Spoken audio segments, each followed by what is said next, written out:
Los objetivos para la práctica de hoy es primero, verificar experimentalmente la ley de Kirchhoff y el es, pues, a partir de la ley de Kirchhoff poder analizar cualquier tipo de circuito. Las leyes de Kirchhoff. A partir de estas leyes podemos analizar cualquier circuito. La primera ley para voltaje nos dice que las mallas es un circuito cerrado.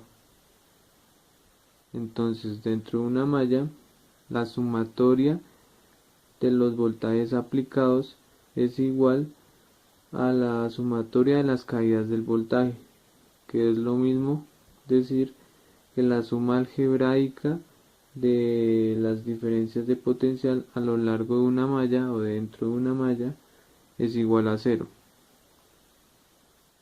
Todo esto es aplicable si se encuentran cada uno de estos voltajes en una malla. La segunda ley para corriente nos dice que un nodo es un punto donde dos o más componentes eléctricos tienen una conexión común. En este caso, tenemos que el nodo es un punto y que por ese punto se dividen o pasan diferentes corrientes. Entonces la suma algebraica de las corrientes en cualquier nodo del circuito es igual a cero. Bueno, analizaremos el siguiente circuito a partir de las leyes de Kirchhoff. Entonces tenemos el circuito con dos fuentes, conocemos cada uno de sus valores, tenemos además tres resistencias, también conocemos sus valores y nos están pidiendo la corriente que pasa por cada una de sus mallas. Calcular el valor de esta corriente, vamos a seguir los siguientes pasos y vamos a aplicar también las leyes de Kirchhoff. Entonces el primer paso es ubicar las mallas. Las mallas es un circuito cerrado. Entonces podemos decir que en el circuito hay dos mallas porque podemos observar un primer circuito y un segundo circuito. Entonces las dos mallas sería una malla acá y otra malla en este circuito. Listo. El segundo paso, la polaridad en la fuente. Sabemos que la rayita más larga siempre es positiva, la corta es negativa, cada una de las fuentes. El tercer paso es el sentido de las corrientes. El sentido de las corrientes es arbitrario. En este caso yo lo voy a colocar que sean sentido de las manecillas del reloj. Corriente 2. Listo. El cuarto paso son voltajes aplicados y las caídas de potencial. Entonces para cada componente se debe verificar que tenga un voltaje aplicado o que sea una caída potencial.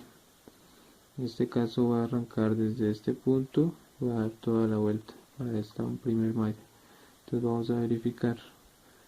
Entonces arranco en este punto, paso por la fuente, la resistencia 1, donde el primer punto siempre va a ser positivo o siempre va a tener una caída de potencial. Entonces vamos a indicar positivo pasa a negativo, una caída de potencial, pasamos por la segunda fuente y vamos a la resistencia 2, va a tener una caída de potencial positivo a negativo en este punto. Entonces pasamos por la fuente, la primer componente siempre por resistencia va a ser una caída potencial de más a menos. Pasamos, llegamos a la tercera de más a menos. Va a tener una caída de potencial y llegamos y damos la vuelta. Bueno, aplicando la ley para voltaje, donde la suma algebraica de las diferencias de potencial a lo largo de una malla es igual a cero. Como tenemos las dos mallas, tendremos dos ecuaciones con dos incógnitas, sería cada una de las corrientes que pasa por las mallas. Entonces, como decimos acá en el punto C para la corriente 1, avanzamos. Entonces llegamos a la fuente 1, donde observamos una caída de voltaje, porque hay una disminución de voltaje que se representa que va de un más a un menos. Nos colocamos menos el voltaje de la fuente 1, continuamos, llegamos a la resistencia 1, también observamos una caída de potencial, una disminución, entonces colocamos signo menos, aplicando la ley de Ohm, que dice que voltaje es igual a corriente por resistencia, entonces la resistencia 1 por la corriente 1. Y además tenemos que la corriente 2 también pasa por la resistencia 1. Y mirando el mismo sentido, entonces obtenemos que hay un aumento de voltaje que va de un menos a un más. Vemos el aumento, entonces sería R1 por la corriente 2, más con signo más. Continuamos, observamos una disminución de voltaje en la fuente 2, colocamos menos el voltaje de la fuente 2, continuamos, colocamos en la malla 1, tenemos la resistencia 2, hay una disminución que está nuevamente simbolizado por un más que pasa a un menos, entonces menos la resistencia 2 por la corriente, que es la corriente 1, igualado a 0.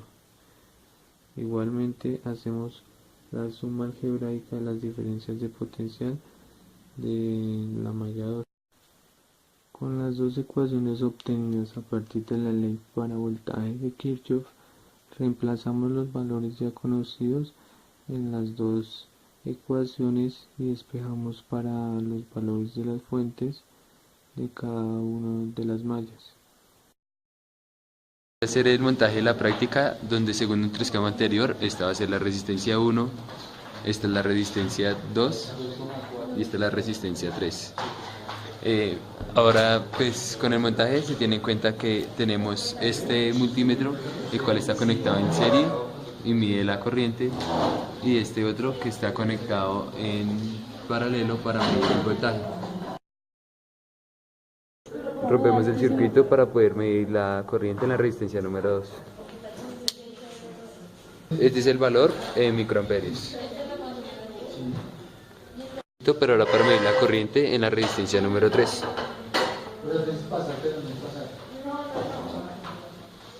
El valor es de 143 microamperios. Ahora medimos el voltaje para la resistencia número 2. El profesor me está ayudando y da de 14.06. Ahora para la resistencia número 3, el valor de 28.3 voltios. 28.3.